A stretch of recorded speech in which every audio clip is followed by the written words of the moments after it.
Hello friends, thanks for joining me again here at my channel, Chris D Redefined. And today I'm coming to you from my veranda. It's a nice day outside and it's getting towards sunset, so not so hot. So I thought I would talk to you today about how to get started looking into moving to a different country. So we all know what's going on back in the US. It's looking pretty ugly.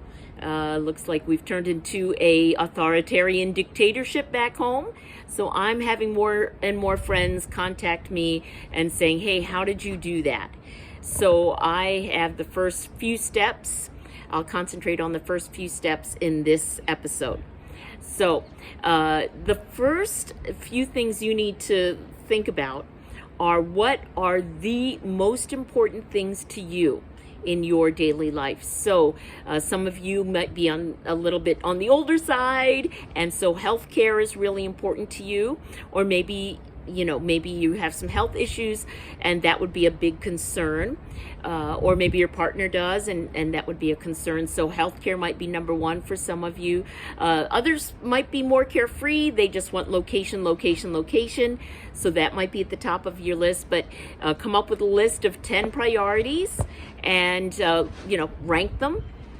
And that would be my first step, so that you know what you're really looking for. If you're thinking to move to Iceland, but you want a warm and sunny climate, that ain't gonna work for you, right? So you want to prioritize what's most important to you, whether it be cost of living, let's say security, safety of your environment, healthcare, could be a number of things. Are other Americans living there? So you have to prioritize your priorities. You have to list them.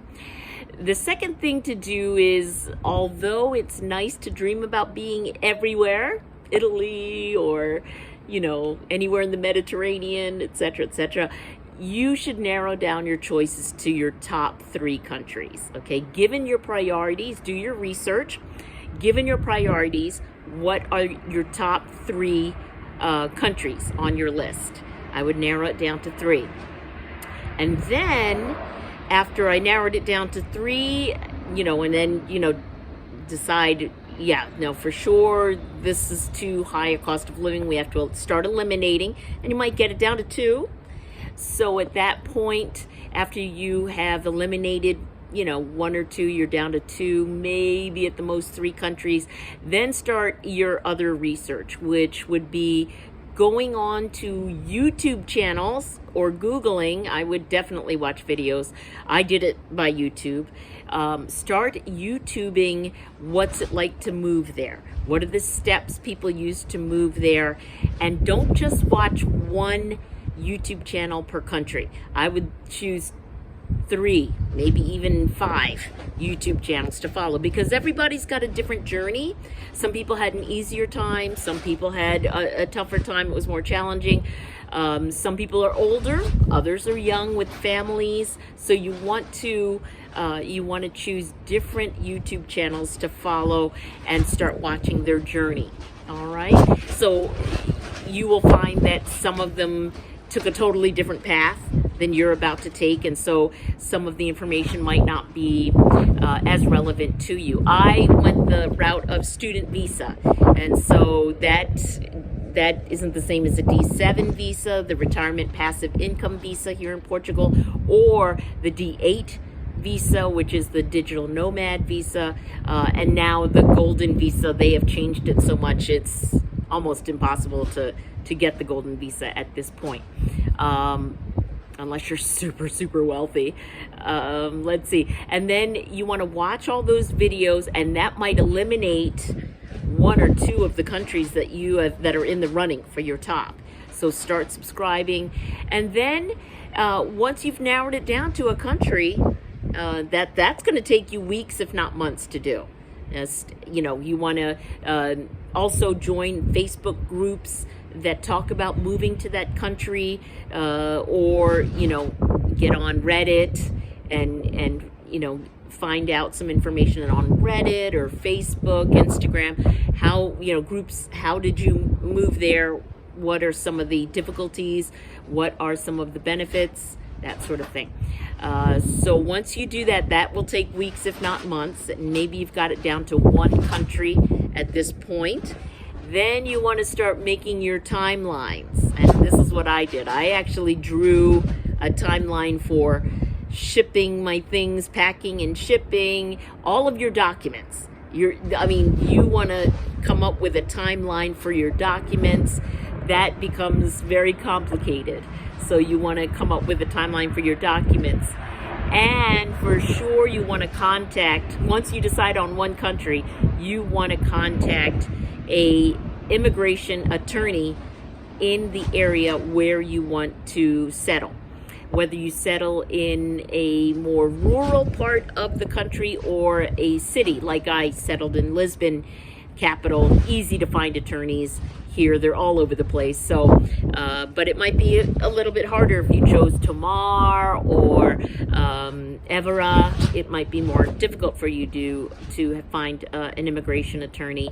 So it depends on the area that you decide on. Choose an immigration attorney, have your, virtual meeting with them and start talking about the different visas. So you also will have different visas. So you want to figure out, given your life circumstance and maybe your partner's life circumstance, what is the most, what's the easiest visa, which category of visa do you fall into? So that's another thing you have to consider. Like I said, I wound up on the student visa, which is only a pain in that you have to apply every year. But the fees to apply are fairly nominal. So I decided to go that route because I didn't have enough digital income to qualify there, and I don't own property, so I didn't have any passive income to qualify for the D7 retirement or passive income visa either. So I'm just on a student visa, so I have to go to school full-time the whole year through in order to qualify. But I love going to school, as you have seen in earlier videos. I love going to school, so that's not a problem for me, and I love going to university to learn the language. So look at research your different visa options and choose the one that's best for you, and then work with your lawyer to develop the timeline and requirements. For instance, 6 months from moving, you have to submit this. 4 months from moving, you have to secure your moving company. And there's things like shipping in the ports and and all the port documentation that you have to have. What is better? Would it be better to get the exception paperwork for importing goods, or would you just rather pay the fee? I rather paid the fee because the amount of documentation that it cost to that it took for to get exempt from taxes was the amount of documentation to me was insane. So I just paid the tax fees to import goods. I just had to prove that the goods were not sellable, they were used, so I wasn't going to use them to sell anything. So once I took pictures and submitted that, it was, I just paid the fees, which were reasonable given how little I moved over here with. So I just paid that. What else? Then, your timelines have to have everything from your documentation to when do you sign for an apartment contract. When you get here, you're going to have an appointment of contract, an apartment contract in order to secure a longer visa stay.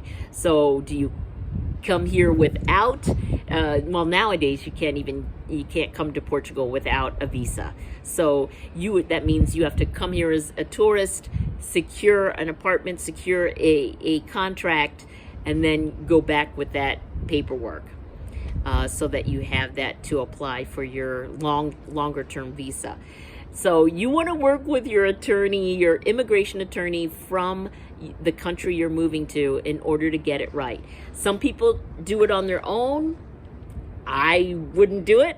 But if you want to take that risk and do all your research and try to do it on your own, I didn't know the language when I first started.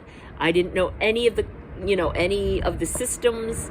I didn't know anything about how to move here, so I went with the immigration attorney. And in Portugal, attorneys are inexpensive in comparison to the US. In the US, the cost of the services would have been 10,000 or more. And over here, I wound up paying, I think, 2,400 euros. And for all the services, I thought it was a really good deal. So I paid that. On top of the moving fees and, you know, the putting down the deposit for the apartment and all of that. So you definitely have to save your money to move to a different country. You can't just fly off the handle and try to do it with some money in your savings. It's not going to work. You're going to need more money than you think. And then let's see. Yeah, that's the first few steps. That would be it. Prioritize, then start doing your research through YouTube channels, Googling questions that you have. Select an attorney, for an immigration attorney for the area that you are moving to, for the country you're moving to, and then start building your timelines. When do I need this document? Should we go there for a visit? When we go there for a visit, what do we need to do? What are the tasks we need to accomplish? And so if you work with your attorney closely on all of these deadlines and you know, I drew a timeline that overlapped and had color coordination and everything so that I would get it right and not get anything wrong.